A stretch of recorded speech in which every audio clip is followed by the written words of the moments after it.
101, 101, 101, and 103. Still want to go for a ride? Uh-huh. All right then, let's go.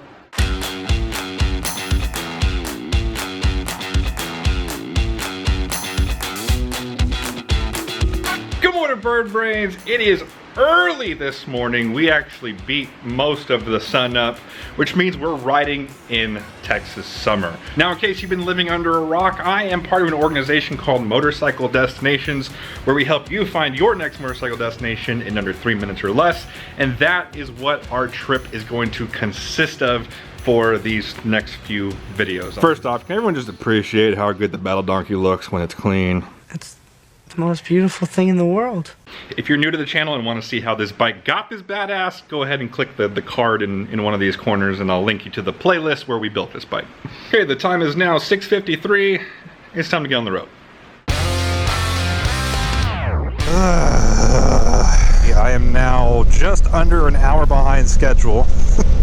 And I'm only 5 miles from my house. Went to go start my bike and my bike was completely dead. I don't know why. I rode it 2 or 3 weeks ago. I didn't plug it in, but 2 or 3 weeks is not that long. It shouldn't be long enough to kill a battery, but I have a very shitty battery. It's like one of those knockoff ones from Revzilla, but I'm trying to keep it positive and tell you guys about this this U.S. post office right here, Kingsbury, Texas 78638. This is my new hometown, and apparently this spot that I'm parking in right here is very notorious for motorcycle pictures. So I actually found out that this is actually part of the 2023 Motorcycle Grand Tour of Texas. This is an annual event put on that basically just highlights cool little spots around Texas.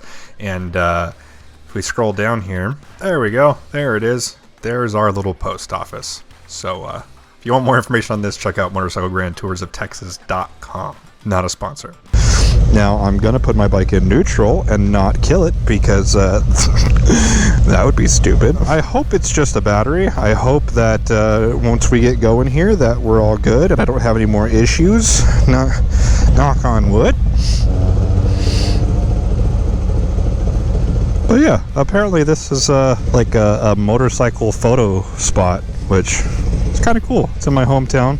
This is our main street, and I never come down here. I probably should. I know it looks like a ghost town right now, but there's actually quite a few people that come down here and frequent this place, so maybe I should come meet my neighbors, but people, you know. Really, the only thing I'm upset about is I probably lost half a gallon of fluids. Granted, it's only high 80s, but the humidity is through the roof in the morning. So, yeah, I was sweating by the time I got my seat off. Hopefully, that is the extent of the problems for the trip. Fingers crossed. On to the next location.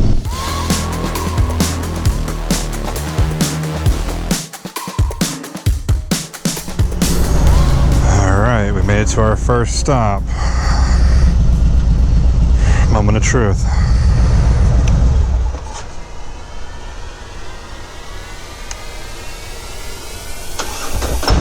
Oh. Yes. Time to fill her up. And no drippy drippy. And now a short word from the sponsor of today's video, Austin Home Theater and Security LLC. I'm just kidding, but man, what a transition that would have been. I'm actually headed up Ranch Road 12 to Wimberley, Texas when I encountered the second issue of this trip already, and I discovered a very groovy but very broken DJI drone. So I added that to the list of shit I gotta fix, and on to the next location.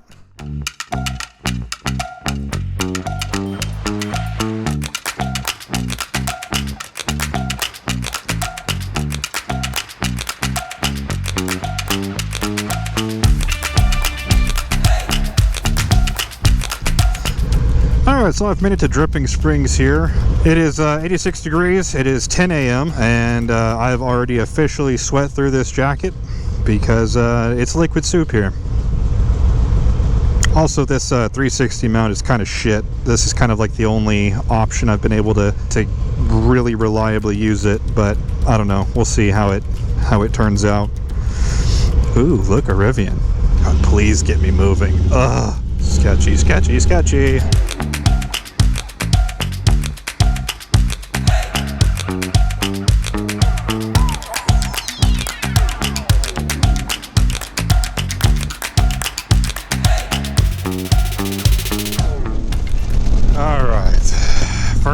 preparation done. We're on to our first transfer. 30 minutes to the next route start, which is going to be Lime Creek Road. If you've ever ridden in the Austin area, there's a chance you've ridden Lime Creek Road. It's very popular and it's a lot of fun, and I haven't ridden it in a hot minute, so I'm pretty excited to get this one going. The only thing I can't fix is my drone, so it's outside of my circle of influence. That's my rule. If it's outside of my circle of influence, I don't use any more effort towards that thought, so that whole ordeal is now in the past. Can't do anything about it. Gotta move on. Well, I respect that. I actually think that's very mature of you. Things like camera failures, memory card failures, lost footage, corrupt files, all those things are going to happen. It's not a matter of if, but when. So the only thing you can do is prepare yourself. That's why I have 1, 2, 3, 4, 5, 6, 7 if you include the drone. I've got 7 cameras on me right now, so of course they all do their own little function and have their own specialty. They all have their own specialties, but redundancy is key. For example, I've got backup mounts, I've got backup audio cables, I have a backup audio recorder in case for some reason this GoPro goes down, just because all of those things have happened before. Ain't nothing to it but to do it. All right, made it here to what used to be Lake Travis. Not much of a lake right now. We haven't had rain in, well, where I live, we haven't had rain in a couple months. I don't know when the last time they got it, but it's been a very dry, very hot summer so far, and the lakes are showing it. We'll say I'm kind of trying to get used to filming with the 360 camera. I get some pretty ridiculous looks with it hanging way up there. I don't even know how well you can see it. Yeah, it's up there. All right, our current air temp is 91 in the shade. It is 11:15 a.m. I actually made it back on schedule because the drone issue caused me not to stop and take drone shots, so actually I was on schedule. I need to leave here in like 3 minutes, but I want to get moving because I'm sweaty. So let's go ride Lime Creek Road.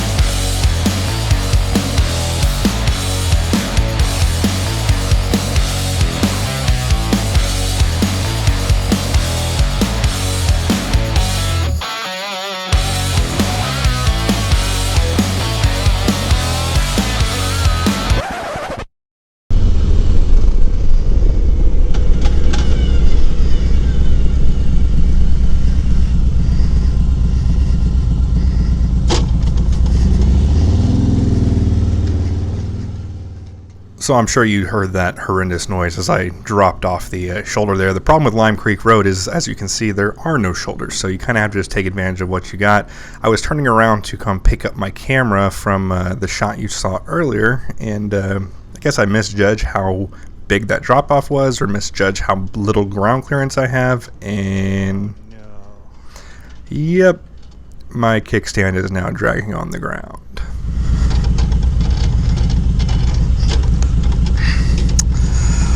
Well, shoot. My kickstand spring just either broke or came off or something.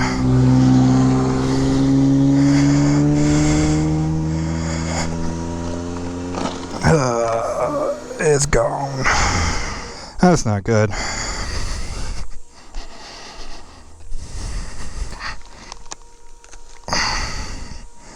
I need to go back and look for it, at least try.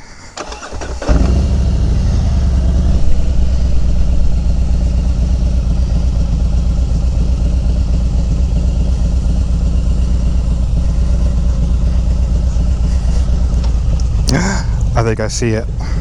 Oh, I think I see it. Please be it. Ah, yes. Whew, it didn't break. Now, to see if I can get it back on.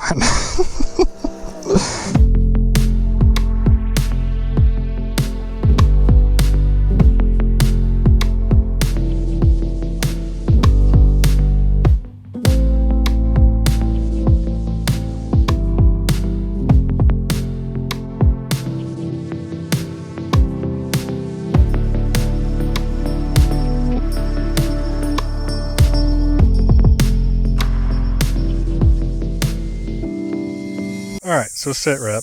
I did find the spring, but I only have a pair of snub nose pliers and don't really quite have the pulling strength with those to get that attached from the frame back to the kickstand. And as you can see, I'm laying on rocks and broken glass, so I think what I'm going to try to do is to limp it to a gas station. I know there's one not too far from here. Try to do something there. Maybe I can find somewhere to lean the bike up against, because I don't think there's any way I'm going to be able to reattach it with it down like this. So I think it has to be done in the up position, which I just can't do right here. So I'm going to go to the gas station, get in the shade, get a little bit of hydration going, and try again. All right, so I came to the gas station here. I was able to lean my bike on one of these gas islands here, and now kickstand is back in order. So what happened was I went off that little that lip in the road there and caught right here, and I guess it pulled that out. That scratched, tore up some of my lights, but it's operational now, so we're back in order.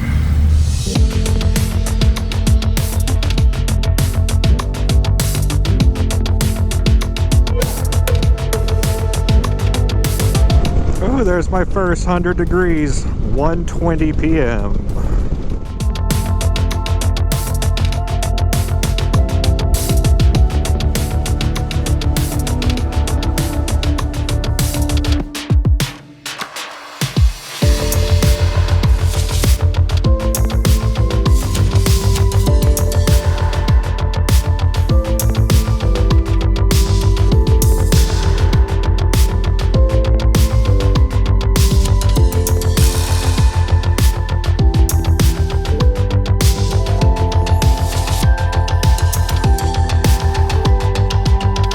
I think I was recording while it happened, but we hit our first 100 degree air temp at 1:12 p.m. Awesome. I gotta say though, the steps I did take to minimize the heat definitely seem to be working. I've got an ice pack here, an ice pack here, and I could definitely tell a temperature drop after I put those in my jacket. It definitely helped stop the sweating, and it wasn't in a you're dehydrated, you're about to die kind of way. It was in a, ooh, that feels good on my belly. Hopefully that keeps me from dying. At least delays it. I really hope these 360 shots don't suck, because I sure have been putting in a lot of time and effort swapping these things around. All right, we got 15 minutes till Marble Falls. Let's get back on the road. So I made it to Marble Falls, gassed up real quick, and I was quite a bit ahead of schedule. So I decided to take the scenic loop around the south end of Lake LBJ, which did not disappoint. There's a lot of really rich houses, a lot of pretty lake views, but by this point it was scorching. We were at 102, 103, so I really just wanted to hightail it out of there and get to the stop for the night, which is going to be Container City in Burnett, Texas.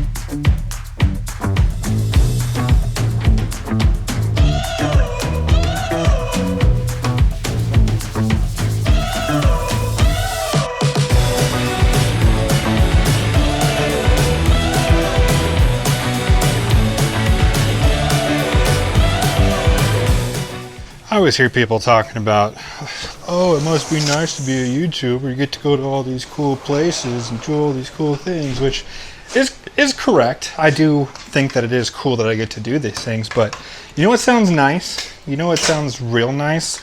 Is getting to a destination and just getting to relax and enjoy it. But no, I've got all that I have to deal with. That is the downside of booking these shoots like this back to back to back days. I've got no time to rest and relax. It's get everything on the charger as soon as you get home. Got my laptop I'll be breaking out here in a second, so I got to get all my footage transferred. And like I said, I'm shooting with 7 cameras now, but I digress. All this bitching and complaining when this time last year I was sitting in a cubicle and contemplating killing myself because I was that unhappy with my life. And here I am on a Tuesday afternoon, just finished up 200 miles on the motorcycle, and I get to do it all over again tomorrow and the next day. I will say that one benefit of traveling by yourself is all of these outlets are all mine. Sometimes people say that they can tell that I'm an only child, but I don't see it. I will say though, getting these ice packs and putting them in my jacket, that was the move today. If you do any riding in some sort of hot area, get you some of these. I stink really bad. It was a very stressful morning, and I'm one of those that if I just sweat, I don't stink. But if I'm stressed and I sweat, holy onion factory do I smell. And I still have stuff outside. Okay, maybe it was a little bit more than just a few things.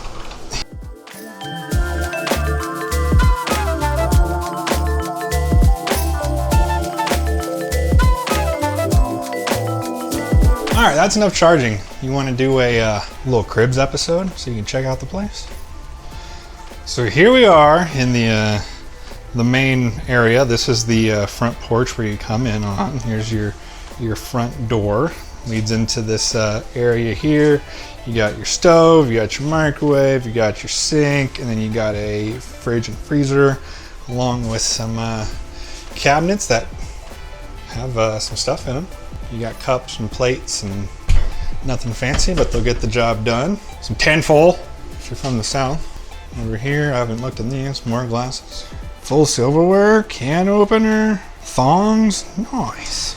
Over here you have a little TV, both down here as well as upstairs has a little direct TV. And what? Is this a legit one or is this a knockoff one? I think it's a knockoff one, but that's okay because I know what I'm doing tonight.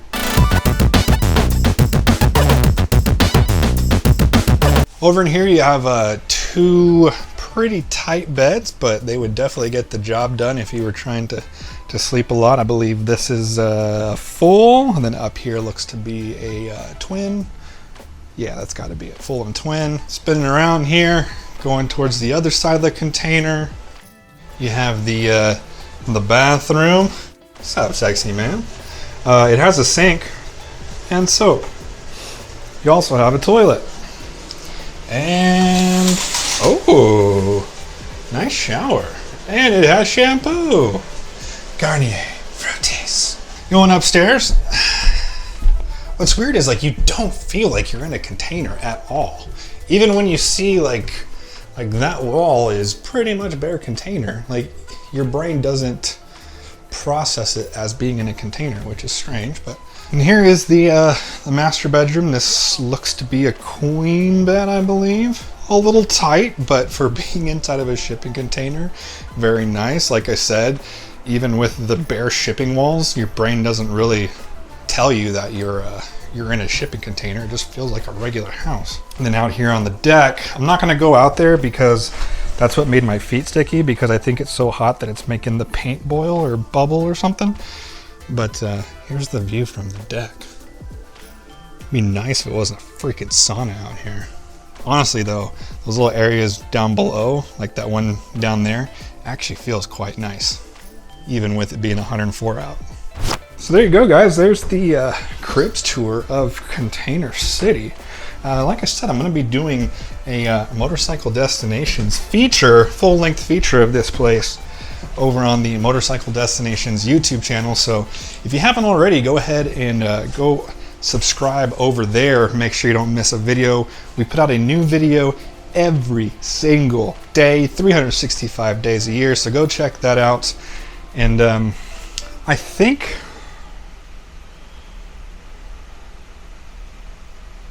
I'm going to cut today's video here. Yeah.